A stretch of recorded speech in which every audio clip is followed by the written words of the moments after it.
Islam, Christianity, whatever you guys want to talk about. This show is only as interesting as you guys make it. Everyone here has freedom of the pulpit. Let's dialogue. That's how people learn the most and the quickest.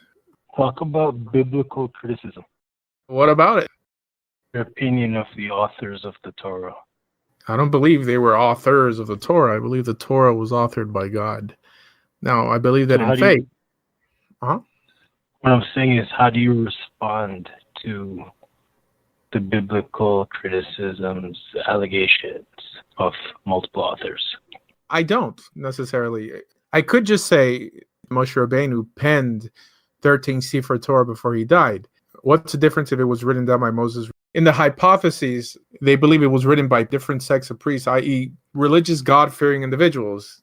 I don't think there's an understanding out there that it was written in any way to mock God or to belittle the faith of the Hebrews. But I personally believe that it was penned by Moses. Now, when I say Torah, Torah is really the laws within the Torah. Colloquially, we include everything from the 5 books of Moses. When the Hebrews were walking through the desert, there wasn't a Sefer Bereshit. That came on later. We also have a tradition that Moses wrote that as well. Okay, fine. It doesn't make or break my tradition or my belief system to attribute books like Genesis to not necessarily be considered Torah. Even the rabbis teach that there's only 2 commandments in Genesis, and those commandments are really reiterated later on, and this is why we keep them. I've never felt that it was a challenge to my faith to believe that someone else other than Moses may have written the Torah, but I personally believe that the 5 books of Moses were written by Moses. Do you think the Torah could have been given by anyone else other than Moses, or do you think it had to be Moses? For it to be true to what it says. You think he was a unique human being in addition to the Torah being unique? Or do you think that the Torah is what's unique and he's just correct? The Torah is what's unique. Even the rabbis teach that if Moshe Rabbeinu wouldn't have had the Torah transmitted through him, Ezra HaSofer would have been worthy. I think by them saying that, they're saying that it doesn't really matter who it comes from. It's the earth-shaking, the impacting ethics that appear in the hands of former slaves. I think that's what makes it exceptional. I don't think any rational Jew walks around feeling that he's following Moses, nor did Moses really want to be followed in that manner. He wanted to be a representative of God, but if for some reason the transmission would have been given through Yehoshua or Kalev, I don't think it would change anything. Well, my view is that Moses is a unique prophet in himself, in his own right. Besides the fact that he brought the Torah, I think that someone like him, I agree with you, could have also done it, but I think that there was something unique about himself, in that he was worthy of bringing the Torah. I don't think that anyone could have done it. I think that it had to be someone like him or an equal to him. I don't think so. At least personally, I think the Torah could have been given through anyone. Although he's clearly a righteous individual, but he's not understood as being particularly more special than any one of the other prophets. Now, his prophecy, yes, the Rambam brings it down in the 13 Principles, that the prophecy of Moses is unlike any other, and no prophet shall arise like him, but i.e., in terms of his form of prophecy, not that he was head and shoulders above everyone else. I mean, we had people in Jewish history who have killed themselves for the Jewish people, who've sacrificed more than he sacrificed. I mean, he grew up in the house of a king. He's clearly a good guy. I don't like when these individuals are blown out of proportion. Is this Blessed Brother Walker? Yeah. Yeah. What's up, Blessed Brother? Hey, what's up, Blessed Rabbi? Yeah, I try not to elevate our biblical or rabbinic heroes to over-embellished heights. I think it's unhealthy when people are like, Rashi is this and the Rambam is this. What? No, I'm making a distinction in not his. I'm not saying he's greater in his humanity. I'm saying he's greater in his merit, in his achievement, and what made him worthy.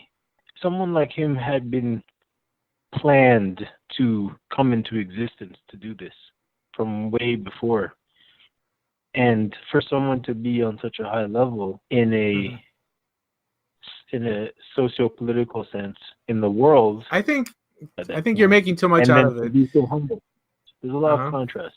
You could take the president of the United States or any of the great world powers, China, wherever, Russia, all these great world powers, and how many of them would say, "I'm not worthy"?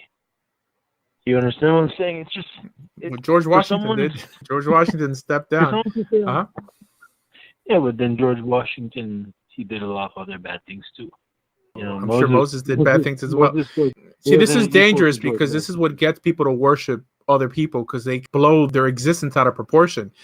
It's the law I, that's the game changer, I think not I think the messenger. I think for the pagan religions, maybe they would end up worshiping him. But I think in the Judaic system, what we would do is end up emulating him, Are you which is kidding not me? worship. In the Jewish world nowadays, what do people do? They basically pray to dead sages. I don't pray to the dead. What I'm I saying understand. is Yeah, but you're saying in the Jewish world. In the the Jewish proper world, the Judaic response. What I'm saying, authentic Jewish practice would be to emulate a righteous person, not to you're worship. talking about you and I. Okay, but in the Jewish world, trust me, this is why Moses didn't want people to know where he was buried. He knew Of course, that he would have been worshipped. So this is why, like, I'm not into all this embellishing of like, oh, he's a rabbi. I mean, I have opinions too. They're like, oh, who are you? You think you know more than Rashi? I'm not saying I know more than Rashi. But when people are like, oh, this is Rashi, this is the Rambam, come on, these are people. Let's not do like Art Scroll and blow it out of proportion. Like these guys are superhuman. They have a message to give over, but it's the message that's important. I think when we talk about Rashi, or if we speak about Rambam, you know, all of these people are students of Moses. Ultimately, I mean, when it comes down to it, ultimately, that's the they're students of Torah. You know, so Moses is transmitting that he's a transmitter, right. He's the lawgiver, right? But they're not emulating necessarily things that came intrinsically from Moses. Yes, you could have a rabbi as your teacher, but ultimately what you're studying is Torah. And I'm sure you believe that Torah is from a divine source. I'm not for elevating people. And sometimes it feels like I'm bashing them. It's like, you know, how dare you not elevate them? By not elevating them, you're bashing them. I mean, this is the thinking that goes on. What do you mean by elevating? Just like you're elevating Moses over the message itself. His merit, not his. I understand. Still, emulating. I'm distinguishing merit rather than the humanity. I'm not elevating the humanity of Moses other than human. There's no commandment to emulate any biblical character. Now, the Rambam does bring down we have a commandment to emulate God, just like he's merciful, we should be merciful. How he's loving, we should be loving. But I think the Torah paints a different picture. It shows our biblical heroes with character flaws and all, saying that if God could use them, God could use us also. That's a powerful message in itself.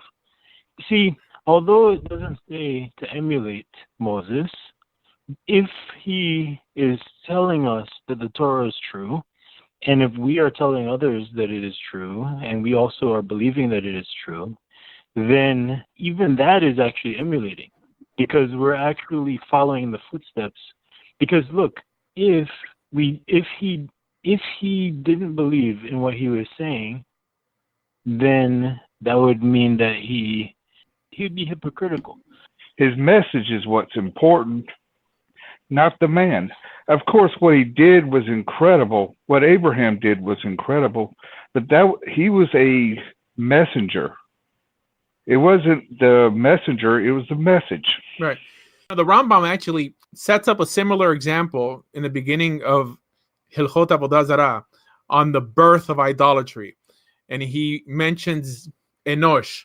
And it says that the way that idolatry came into the world is that initially, right, of the Kohavim Mazalot. It has to do with the notion of stars, that people would gaze up into the heavens and see all the heavenly bodies, the sun, the stars, the moon. And in a way to acknowledge the existence of God, they would praise these things and how great they were, but they praised them so much that they ultimately ended up worshiping them. So the first form of idolatry was the worship of stars. If you think about it, this is what gave birth to the Christianity that we see nowadays. I have no doubt that the earlier followers of JC didn't believe he was God or prayed to him, but they elevated him and they over embellished him to such an unhealthy level that they eventually made him God. So this is why I think it's healthy to take a step back and say, no, these people are flawed individuals just like us. Yes, well, they did great things, but I think that anyone could reach that level. I'm not saying that level of prophecy, because the prophecy that was decided on by God and how much prophecy he was going to transmit through him. But in terms of their merits, their midot, anyone could attain that.